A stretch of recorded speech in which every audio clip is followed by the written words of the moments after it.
네, 미국의 지난주 금요일이죠. 기준금리를 동결한 이후 세계 금융시장은 비교적 안정된 모습을 보이고 있습니다. 하지만 미국이 연내 인상 가능성을 여전히 열어두면서 안도감 속에 불안감이 완전히 가시지는 않고 있는 상황입니다. 박성호 YTN 경제전문기자와 함께 자세히 분석해 보겠습니다. 어서 오십시오. 네. 지난주에 미국 금리가 인상될 것이다 이런 전망들이 많았는데 일단 동결이 됐거든요. 이게 어떤 영향을 미치는 건지 좀 먼저 분석을 좀 해주시죠. 우선 이렇게 미국이 금리를 올릴 것이냐 내릴 것이냐라고 설왕설래하다가 원래는 올릴 것이라는 예상이 많았어요. 6월만 해도.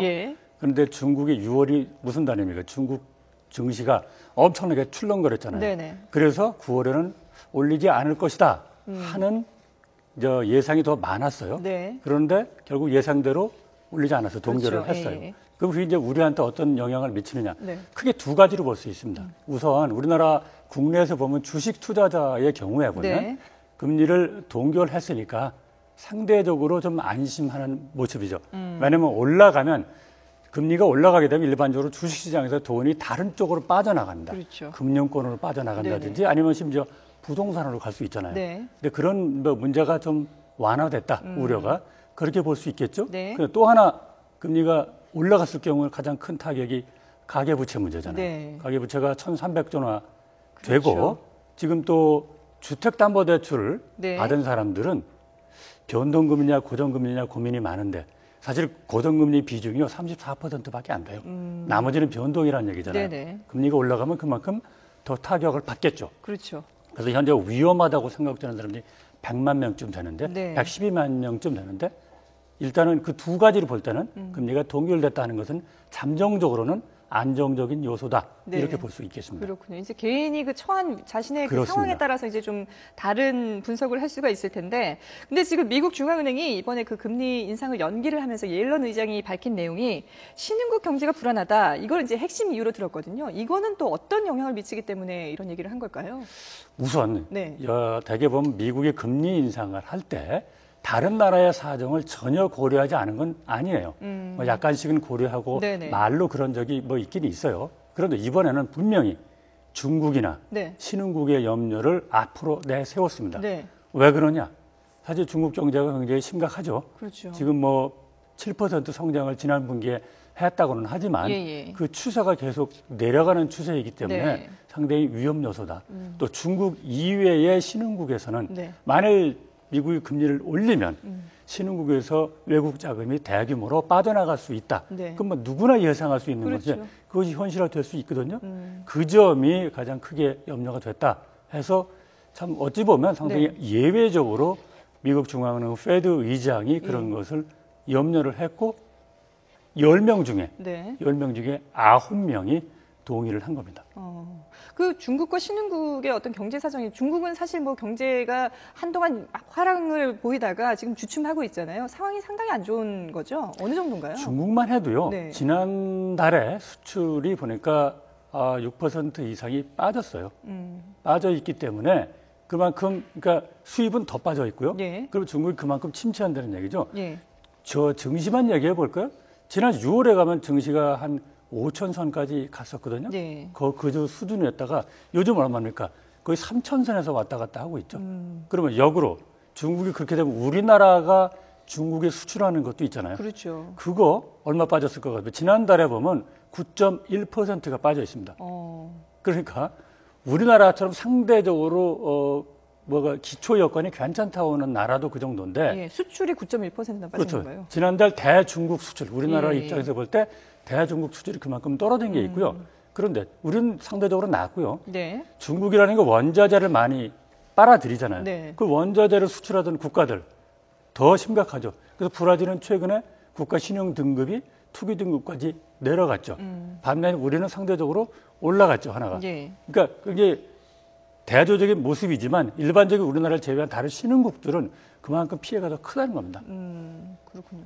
이번 금리와 관련해서 신흥국이라든지 중국을 이유로 들긴 했지만 미국 내 경제도 고려하지 않을 수 없잖아요. 그 미국 내 경제 상황은 어떤가요? 우선 미국의 중앙은행 페드가 금리를 올릴까 내릴까라고 결정하는 두 가지 중대한 지표가 있습니다.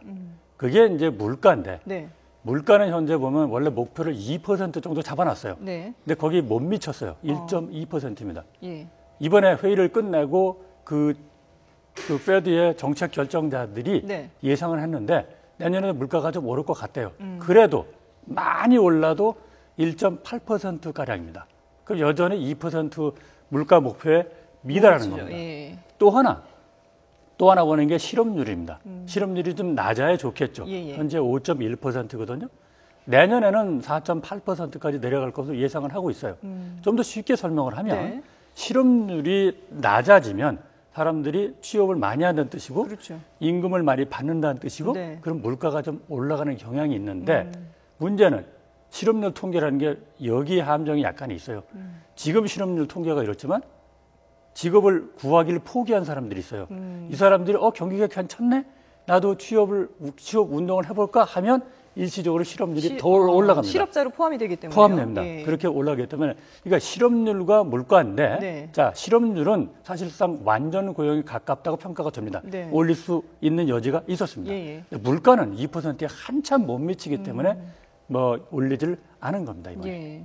그렇군요. 그런데 지금 이번 달은 동결이 됐다 하지만 어쨌든 연내에 인상될 것이라는 전망은 여지를 충분히 남겨뒀잖아요. 아주 충분히 남겨뒀죠. 그렇죠. 그래서 그렇다면 올해 아니라고 해봤자 이제 10월, 11월, 12월 석 달 남지 않았습니까? 예. 과연 언제 올릴 것이냐? 석 달이 남았는데 네. 그 미국이 금리를 결정하는 그 FOMC 네.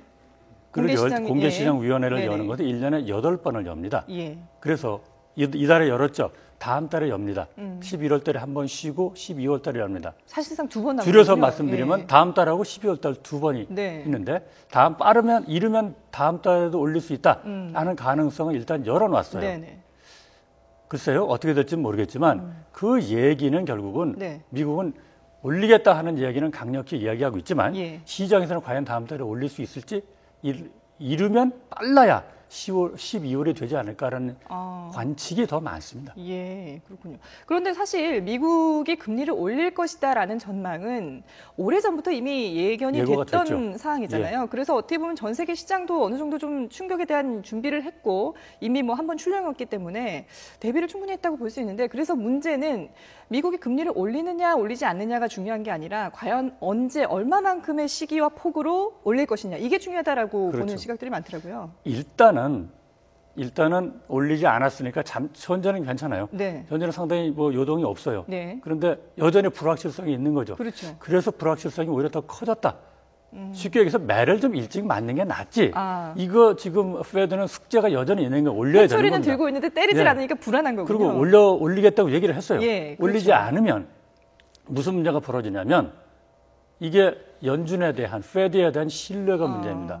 사실 말로 시장을 조종하는 게 굉장히 많습니다. 네. 그게 95% 이상입니다.